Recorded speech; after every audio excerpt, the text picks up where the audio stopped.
I want to kind of do a little review. I guess kind of a review or a quiz maybe, or maybe have a little discussion, because all these things that we're looking at, last week was the conclusion of the lesson about God's glory, or Him being glorious.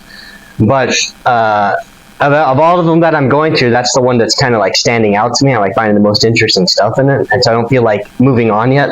So I wanted to go back a little bit and talk about some of the things, review some of the things that we looked at.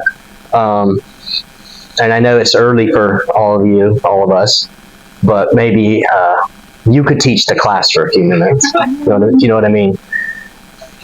I don't want you to say, but I want you to think back.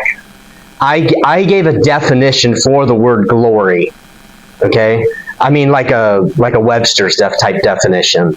I don't know if you wrote it down or if you remember, or maybe you just know and you don't have to remember because you already knew. What you would say, what glory means, whether or not it's the biblical context. It could be just a generic context. And then, of course, you can apply it to a biblical context. What does glory mean? And then how did I describe it? And then how did the Bible describe God's glory?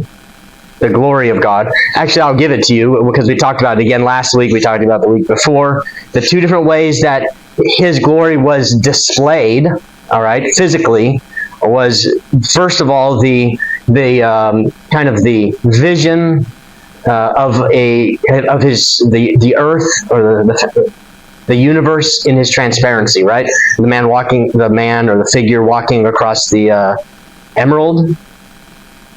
Was it emerald? Who said sapphire? I would say emerald.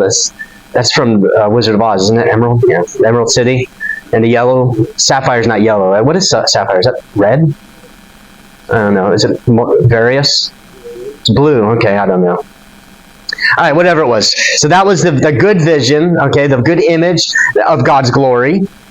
The second way that God presented His glory physically, like they could see it with their eyes. I say see it because we can say see as understanding too, and He did that also. But with their eyes, they physically saw His glory by the fire and the volcanic image of what was happening on the mountain as Moses was communing with God. So two different ways we saw God's glory.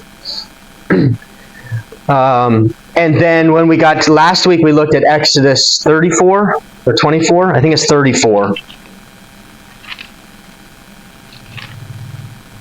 Chapter 34. All right. And that's where we kind of, like I said, have a different way of seeing. We understand. We don't see it physically, but we understand through what He does and how He responds. We understand His glory. All right. So the word glory now has kind of evolved or fluctuated, or now I'm not sure if glory is what I see, but glory is also what I understand. What is it? So I want to look. There was a couple verses I wanted to look at in previous weeks that I didn't get to, and then I saw them this morning. I was like, oh, we really need to look at those verses to help us understand glory, God's glory. So the first one is in 1 Samuel chapter 4 and verse 21. I'll open there too, I guess. You know, I'm sure you're familiar with this passage.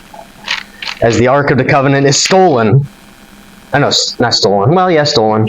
Lost by some foolish, careless sons of Samuel. Chapter 4, look at verse 11. And the ark of God was taken, and the two sons of Eli, Hophni and Phinehas, were slain. And now look at verse 21. And she named the child Ichabod, saying, the glory is departed from Israel, because the ark of God was taken, and because of her father-in-law and her husband. All right, so it says the glory is departed from Israel. So this is what I want you to maybe give us some ideas. What does glory mean in that context? For the presence, okay, I like that. That's very important. Is that all it means, though? Or is that part of it? Is there anything else from this side of the room? Not that side, this side. Or the back. Not from him. From everyone except for this little area, that chair right there. What do you think? The blessings, I like that. I didn't think of that. The blessings, no,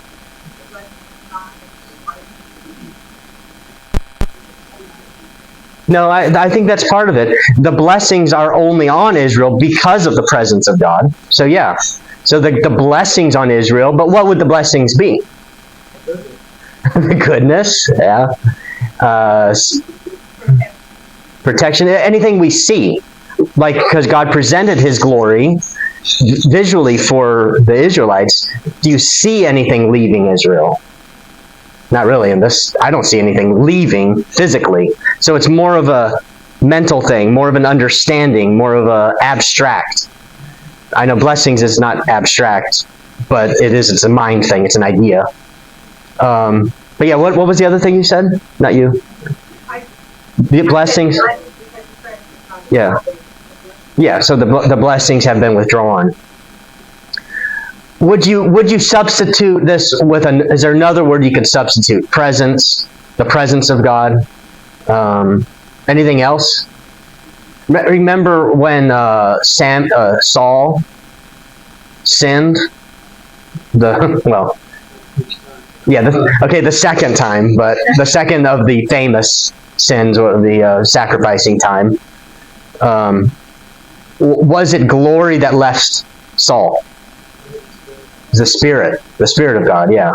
Could we substitute Spirit for this word, do you think? We might substitute Spirit. The Spirit is departed from Israel. God's Spirit. Though God was still with Israel, but something about it, maybe his blessings, or of course God was still with it. It was still his people. It was still, he still had promises with them and had made a covenant with them, but there was something about him. Maybe it was just blessings. Maybe it was part of his spirit, or maybe he adjusted his spirit. But things weren't the same at this time when it says that the glory was departed. What were you going to add?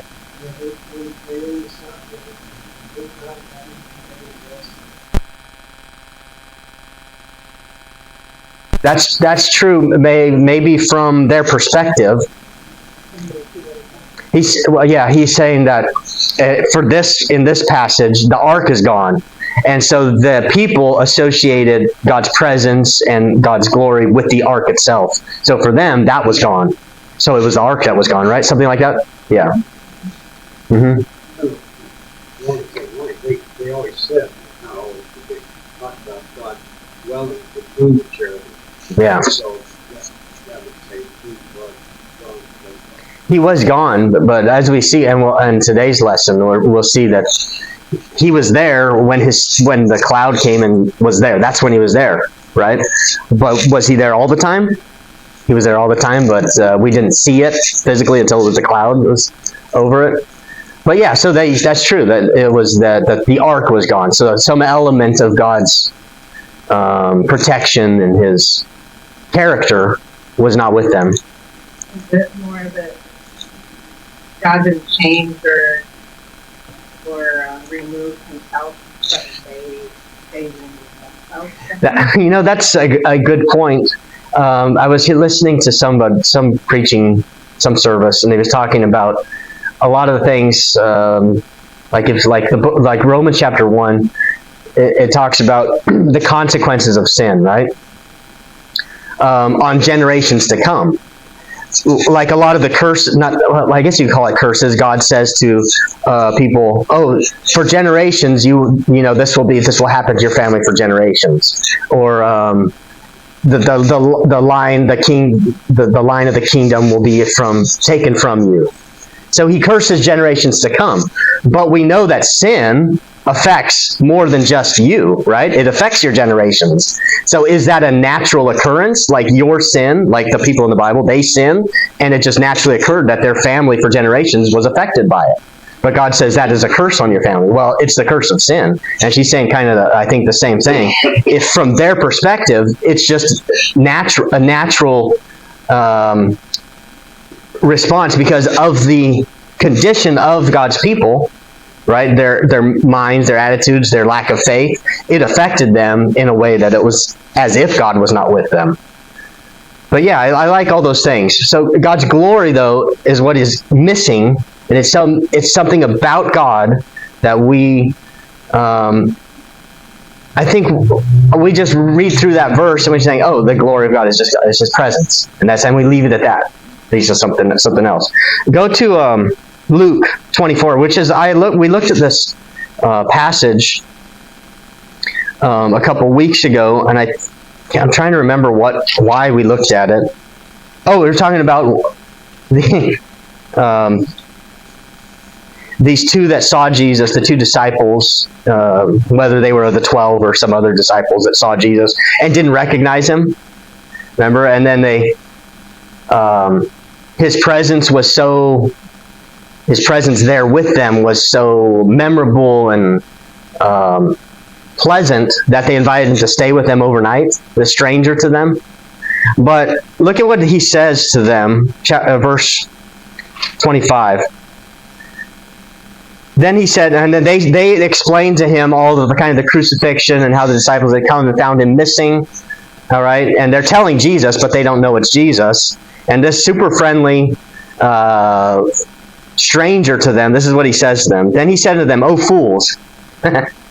If someone called you a fool, would you invite him to spend the night at your house and eat with you?" That's how you tell him all the struggles and all the problems that you're having. And He says, "Oh, fools." Okay, well, Jesus can get away with it. Well, maybe it meant something different to them. I don't know. "Oh, fools and slow of heart to believe all that the prophets have spoken. Ought not Christ to have suffered these things and to enter into His glory?" All right, so here we have glory again. What would you say this word on how it's used here? Okay, it says enter into His glory, but He's already Him. He's in His presence. But I like that. She said He's entering into the presence of God. He had to suffer these things, or He had to go through the crucifixion and the resurrection in order that He could enter God's presence. God's presence. That's why you hear somebody dies and say, "He went home to glory." Where is he going? He's going to be with Himself. He's going to be in God's presence. Yeah, so glory is the presence of God again. But does anyone have something to add to that? Because I'm ready to move on. But in this context, enter into His glory. There could be more to it. Actually, I don't want to move on yet. All right, He was changed, wasn't He? He went from this normal human fleshly body, all right, to some other type of body that still had flesh, because they could still feel the hands and He could hold things, right?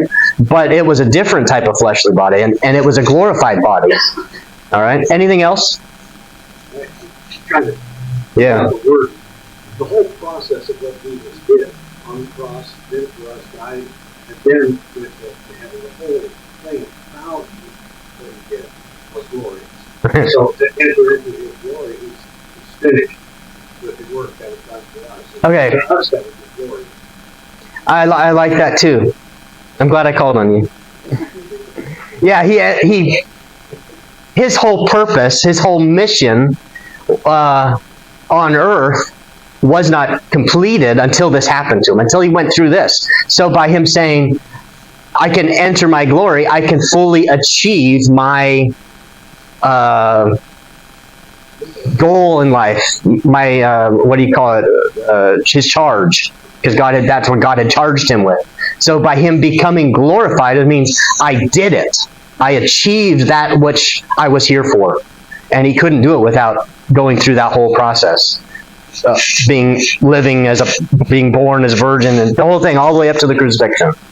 All of that was necessary for Him to finally achieve what it was that made Him glorious, right? So is it presence? Yeah, presence is part of it, but it's also it's character. So I think that's all what I was going to say. But when you added, now I asked you right before the lesson started, what was the definition I gave? Does anyone remember? Or what maybe synonyms we might use today for glory? How do we use the word glory? Does anyone use it in regular conversation? Glory? Glory. You use it while pastor's preaching, right? Glory. Huh? Sometimes you do? And like pride in accomplishment. Yeah. We might maybe glorify. We don't want to glorify sin, right? We don't want to glorify. How else would we use it today? I mean, that's kind of a preaching thing or a teaching, a spiritual context. To glorify sin. Anything else? How we like glory? What about an athlete? Huh? I think that brightness. Brightness? Brightness or light. Yeah. I'll just give you what I had said before is value or worth or weight. That's how glory can be described. So what is the value of something? What is the worth of something? What is the weight? Like, maybe you're using your mind to come up with something, but like something that is heavy, right, is generally valuable, or has use or has purpose. But weight meaning what is the value of it? So what would you in your own life? And I don't want to compare us to God like that, but in our own life, if you had glory, what would you? And you don't have to answer this, but I want you to think about it. And I said to you, tell me about your glory. What would that mean? And I know because we're all humble, we'd be like, no, that God is the one who's glorious. But glory we're just putting a value on something. What is it about you that makes you valuable? Or maybe makes you useful to this church? Or makes you significant? Or makes you stand out from everybody else? And I'm only saying this because it helps us to understand what glory for God is. What is it? I know you all know how God stands out, right? But to understand what His glory is, not just His presence, it's His character, His achievement, His value. So what would your value be? Pretty much that's all we deserve, right? Well, we don't deserve it. That's all we can claim. Okay, but if we were talking about the unsaved people, what is the value of? We might say, well, he's a good runner if he's just an athlete, right? That's what he's known for. That's what makes him a special athlete, better than that one who can only throw. He can't run or whatever, right? So it's something that we point out individually. Now, and when it comes down to it, all of us, we're worthless when we compare ourselves to God. All right. But if we're not comparing ourselves to God, and just, are there things about us that we want to be, I don't say we don't, because it's hard to separate, having a humble Christian attitude and God-like spirit with not, eliminating God from the scenario. But I believe we should be looking for something, all right, that we can, I don't want to use the word, I want to see be known for, but something that we can add, all right, some way that we can be useful, or some achievement. Let's just limit it to just church.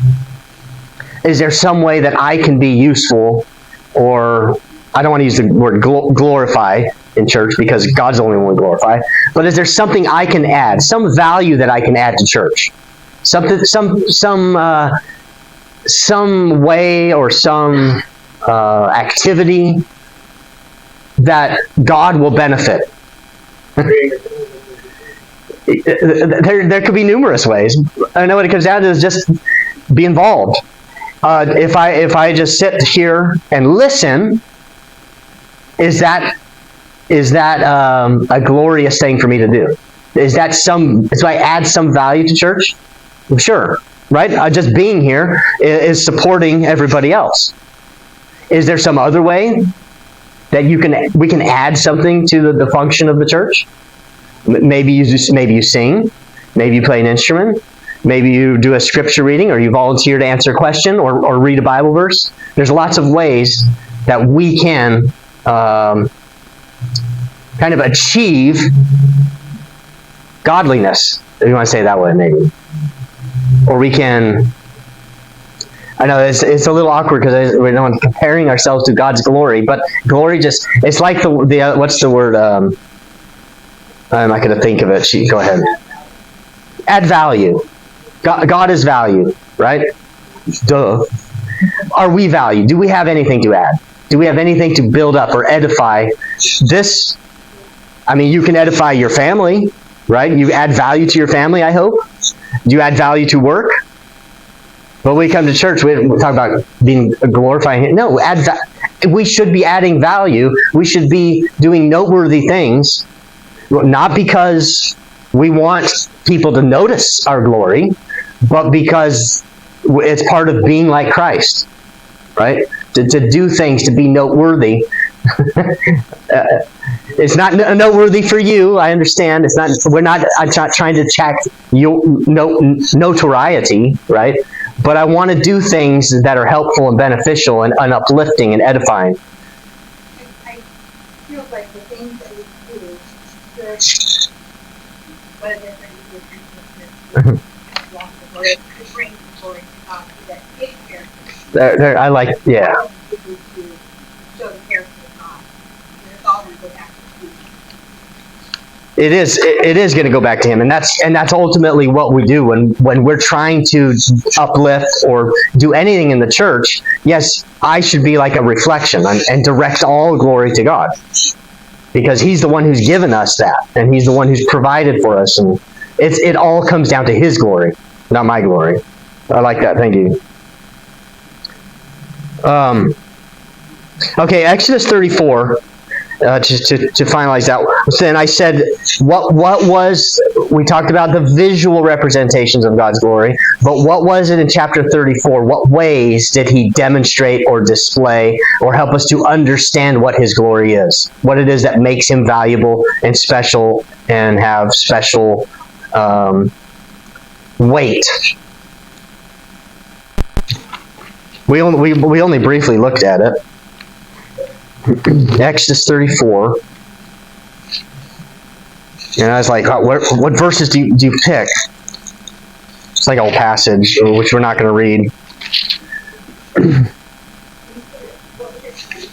What was it in chapter 34 that God did that didn't physically, with their eyes, display His glory, but what was His actions that revealed His glory, and so that they could understand it? Well, I'll just... Okay, first of all, what did Israel deserve?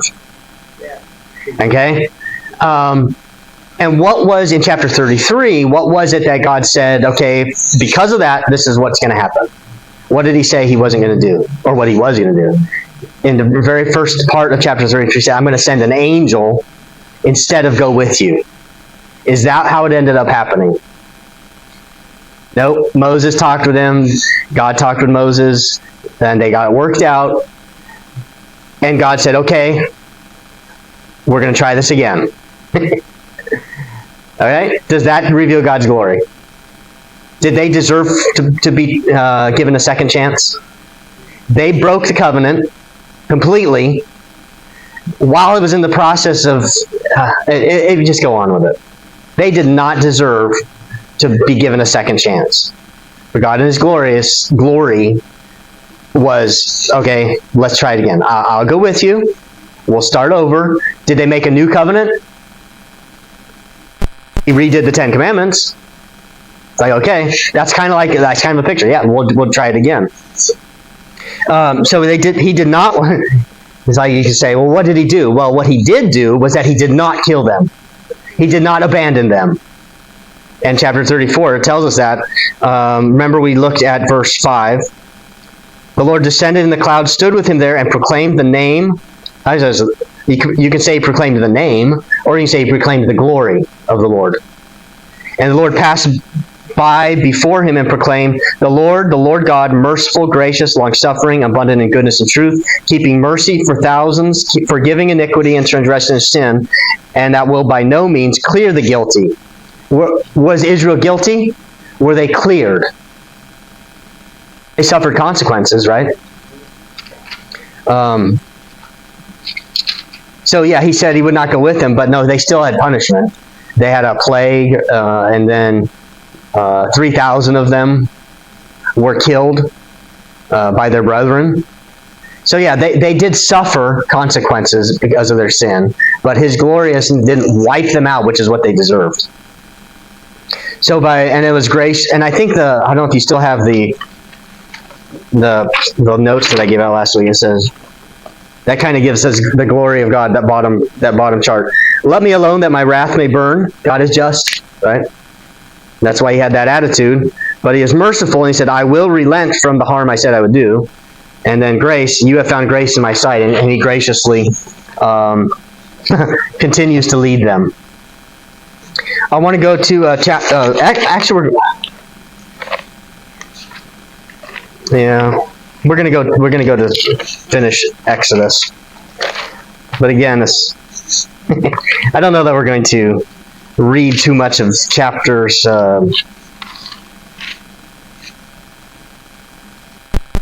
Anyway, chapter 35 through 40. Yeah. We'll just summarize it. I don't have the notes printed out. I think the book is like, they put so much, I don't say so much, so much in the notes, and I don't want, like, the things that I find interesting, I don't really want to talk about, and I don't want to spend, every week covering 8 chapters in 45 minutes or whatever. So we're going to have to split it up. Chapter 35 through 40 then is after Israel's relationship with God is recovered. Chapter 35 is God gives the instructions for building the tabernacle. A couple of things that I would point out in those. Look at just. I didn't write down which chapter. Verse 5. I have. Yeah, chapter 35, verse 5. Take ye from among you an offering unto the Lord. Whosoever is of a willing heart, let him bring it, an offering of the Lord, gold and silver and brass. Does God ask for an offering of gold and silver? Can you think of all the offerings and the sacrifices? Do any of them cover gold and silver and brass? No. So what he's asking for here is, just like they had built the golden calf, they all gave their jewelry and whatever golden things they had, and they melted it down and formed the calf. The same thing he's asking for. Well, not just that. It goes on for the verses to come. Look, verse 6, blue, purple, scarlet, fine linen, goat's hair, ram skins dyed red. He's asking for donations of all kinds of materials. All right? Which I don't know how many millions of people they had. They came up with all this stuff. And it was all to follow the orders that God had given, the instructions of building the tabernacle. And what it comes down to is everything that God asked of them, they did. And that's kind of the summary. Look at chapter, we're going to skip some of this. Chapter 40, just go all the way to chapter 40. All these chapters just describe each detail, okay? Chapter 40, and I have verse 16. I'm not going to read. I'm just going to say it. Verse 16, 19, 21, 23, 25, 27, 29, and 32. All right? They all say the same thing. Well, not exactly the same thing. They all end the same way. Look at verse 16. Thus did Moses according to all that the Lord commanded him, so did he. All right? And verse 19. And he spread abroad the tent over the tabernacle and put the covering of the tent upon it, as the Lord commanded Moses. And so over and every time, those verses I read, it ends with, and he did as the Lord commanded. All right? Every time. God provided all the materials. They were all given by donations. I wonder if everybody gave something. I mean, they were wealthy, right? The Egyptians had given them a bunch of stuff. What do you think?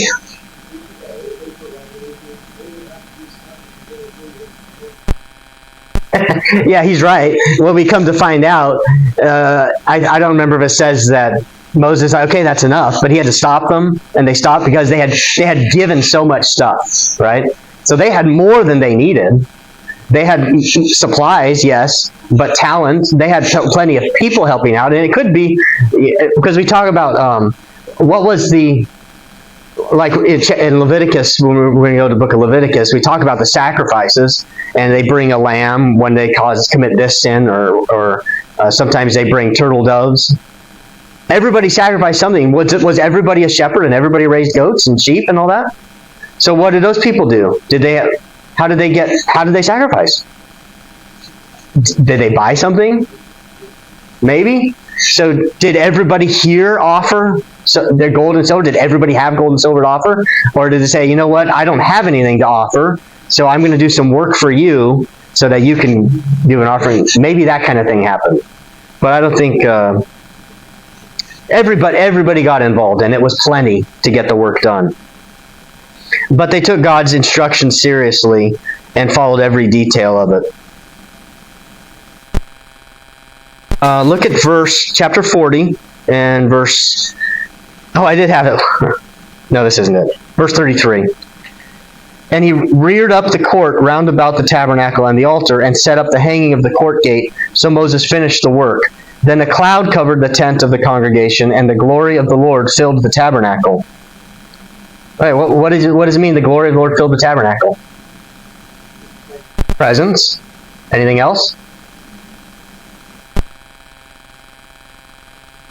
Glory, does it only mean presence? His Spirit? His name? His character? What would be, let's say, the natural effect of His presence being there? Give me a minute. I've always said this about where I work in the world. Like my presence at work, how does it affect the workplace? Hopefully. Well, I'm there, I'm participating, I'm involved. Is there any other way that my presence as a believer affects the workplace? That is true, and there's a reason for that. It goes hand in hand. He said, I make people uncomfortable. Yeah, that's true. She's like, people, if I'm not in, I can hear them in the other room, and then I come in the room, and they're like, oh, I'm sorry. That made them uncomfortable, but something changed about it, didn't it? The Holy Spirit,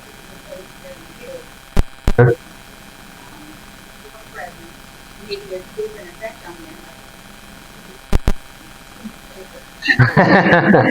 And reveal their sin. Not intentionally, but yeah.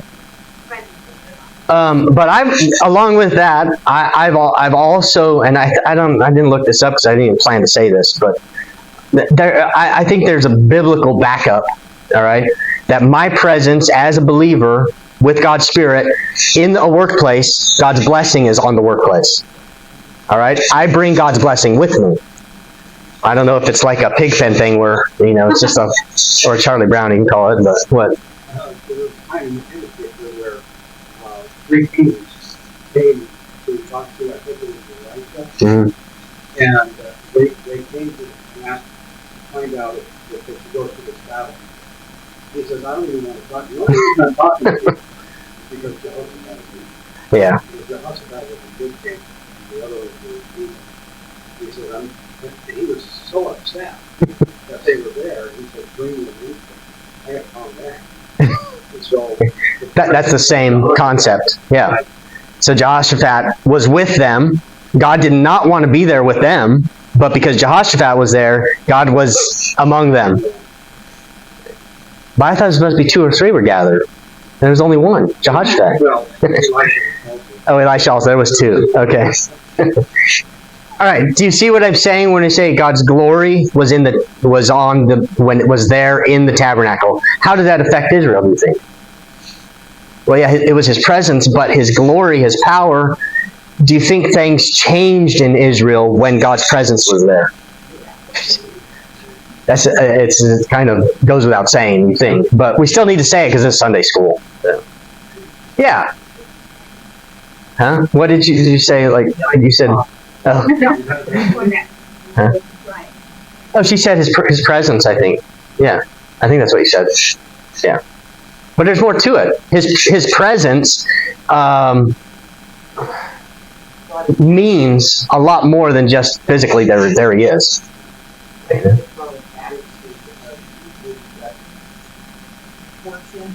they saw that he was there, or fear. It could be fear, reverence, even confidence, maybe, or comfort. That's what happens. Okay, go ahead before I go on. It reminds me of when my children were and busy all day long. Mhm. As soon as he would walk in the door, it felt like everything calmed down. My being was better. He hadn't done anything, but his presence just gave me comfort that Yeah. was all of me. And so I was just thinking about that. God didn't do anything, just his presence was there, and so it could be Like, yes, the presence of the loved one or the leader makes everything calmer. It seems like. Okay, but again, when we say that God's presence there and maybe brought comfort or brought encouragement or confidence to the people, what does that also bring? Because we're human and sinful. Laziness, complacency. Condemnation. Say that? Condemnation. I don't know that word. Condemnation? Maybe I'm saying it. Well, yeah, eventually it would be condemnation, yeah. Because, and God says, and he comes back and everything's, healthy and strong and secure like it is now. And then the people get complacent and lazy and then God's condemnation with I can't be here anymore. He takes off and everything's a mess again. They get their heart right, he comes back. See what I'm saying? The cycle, how it happens. And so just having God's presence there in the tabernacle means there's a lot of meaning to it. Oh, okay. Going to the book of Leviticus, I always thought Leviticus means law, right? Because it starts with an L, I guess. Levites. Yeah, it's all about the Levites, which that's pretty much what the law was. Okay. Leviticus.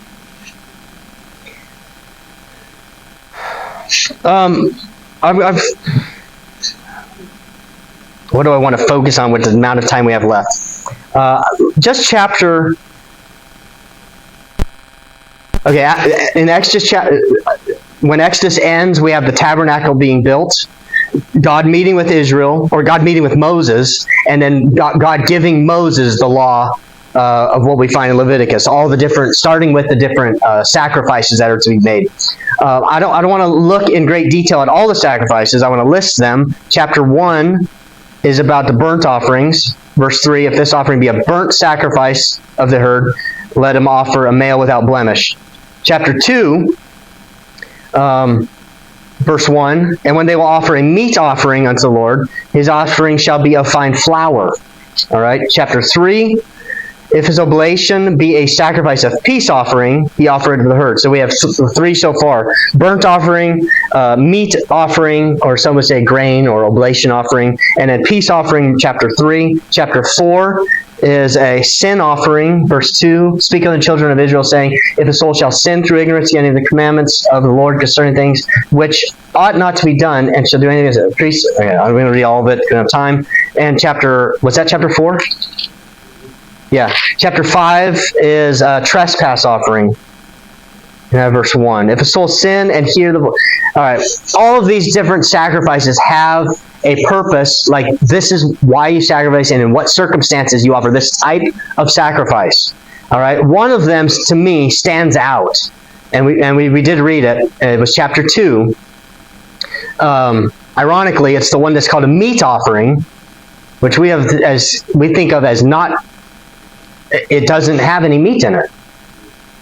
Does anyone have chapter 2 is about the meat offering, which it says you bring a flour, you can bake bread.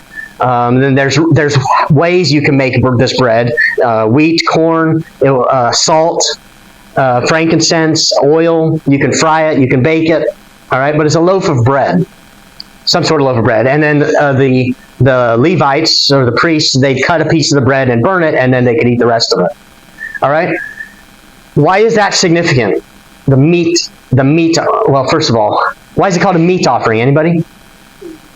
Huh? Do you know what the definition of meat is? Until recently, is any solid food you can consume. That's what meat is. All right. You can look up in the Webster's old ones. All right. We think of it as flesh, right? Like a steak or a hot dog. Spam. Meat-ish. Yeah. But meat just meant anything you consume that's not liquid. All right. So it could be in Bible terms. It's well, go to Genesis chapter 1, or is it 1?